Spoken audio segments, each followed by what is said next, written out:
আপু আমার ভাইয়াকে না খুঁজে পাইতেছি না। সেই গতকাল রাতে বের হইছে, এখন পর্যন্ত কোনো খবর নেই, ফোনটাও বন্ধ। অনেক টেনশন লাগতেছে। কি বলো? তুমি একা একা কোথায় যাবে খুঁজতে? আসলে আপু আমার ভাই না বেকার, কিন্তু ওনাকে একটা পার্ট টাইম জব পাইছিল, সেই জন্য ও কালকে সকালে যে বের হইছে, কিন্তু এরপর থেকে আর বাসায় আসে নাই। আজকাল রাস্তাঘাটের যে অবস্থা, অনেক দুর্ঘটনা ঘটে। তুমি একটু হসপিটালে গিয়ে খোঁজ নাও। নর্মালি যদি আত্মীয় স্বজনের খোঁজ না পাওয়া যায় তখন কিন্তু লাশ ঢাকা মেডিকেলে নিয়ে যায়। কি বলতেছে আপু এগুলা? আমি এখন হাসপাতালে যাবো আমার ভাইয়ের লাশ খুঁজতে? সরি, আসলে আমি ওভাবে বলিনি, তুমি মন খারাপ করো না। আসলে নর্মালি অ্যাক্সিডেন্ট হলে কারো খোঁজ না পাওয়া গেলে তখন হচ্ছে ঢাকা মেডিকেলে নিয়ে যায়, ওটাই বললাম কথার কথা।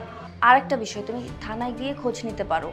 ইদানিং সন্দেহভাজন অনেককে অ্যারেস্ট করতেছে পুলিশ।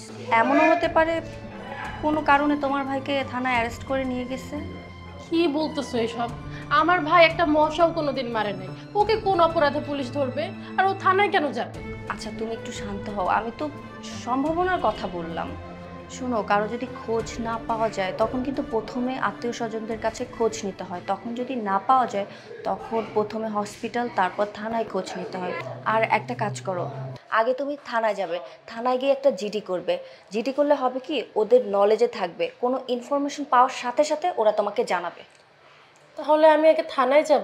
হ্যাঁ, আগে তুমি থানায় যাবে, তারপর হসপিটালে যাবে। ও আরেকটা কথা, তুমি থানায় গেলে অবশ্যই লকআপে চেক করবে।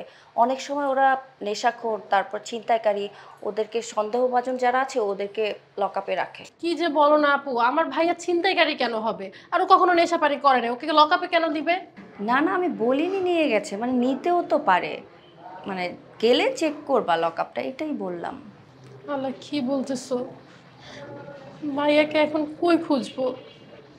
না জানি কি অবস্থায় আছে। আচ্ছা শোনো, তুমি একটু মন খারাপ করবা না। আমার ইচ্ছে করছে আমি তোমার সাথে যাই। আপু চলো না প্লিজ, আমার সাথে চলো, আমার একা যেতে এমন ভয় করতেছিল, তুমি চলো। সরি আপু, আমি তোমার সাথে যেতে পারলে আমার নিজেরই অনেক ভালো লাগতো, কিন্তু আমি এত বেশি টায়ার্ড আপু। আমি সারা রাত হসপিটালে ছিলাম। আমার আম্মুর অপারেশন হয়েছে, কিডনি প্রতিস্থাপন করেছে। আমার মার দুটো কিডনি নষ্ট ছিল, আমি তো তোমাদের বলেছিলাম। লোক পাচ্ছিলাম না, কিন্তু দেখো আল্লাহর এত রহমত, একজন সহৃদয়বান ব্যক্তি আমার মাকে কিডনি দান করেছে। কিন্তু আমি অনেক টায়ার্ড আপু, আমি একদম, আমার সারাটা রাত নির্ঘুম কেটেছে। আমার একটু রেস্ট নিতেই হবে আপু, সরি।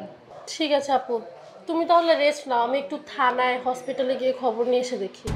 ঠিক আছে, সাবধানে যেও। হ্যাঁ, আমি তাহলে গেলাম। ঠিক আছে।